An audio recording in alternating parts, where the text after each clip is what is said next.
తనకు నాకు ఒక 12 నుంచి 13 ఏళ్ళ పరిచయం. అయితే ఆ పరిచయము తన నిప్పులో వాగులో నన్ను తోడు తీసుకుపోయింది. ఆయన నడకలో నన్ను తోడు తీసుకుపోయింది.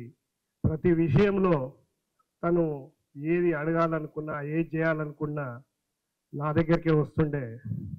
నన్ను నా పేరు పెట్టి పిలవకపోవు, మా చెల్లె మొగుడు అని పిలుస్తుండే నన్ను. ఇక్కడ చెల్లె మొగుడు అని పిలుస్తుండే. ఎట్లా అంటే తను ఒక మాట అంటుండే, ఏదన్నా పదవి తీసుకోండి మీకు బాగుంది అన్నప్పుడు ఓ మాట అన్నాడు, నింగినే పిడుగులను పడదోసిన గతి తప్పున అడుగులే గతి తప్పున సొమ్ములకు నా పాట అమ్మ చూపును ఎప్పుడు రొమ్మిర్చి చెప్పనా అమ్మ పైన నా.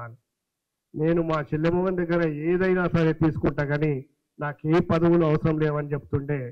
నాకు నెలలో ఒక 3-4 సార్లు కలుస్తుంటే నేను కవులంటే చాలా ఇష్టపడతా.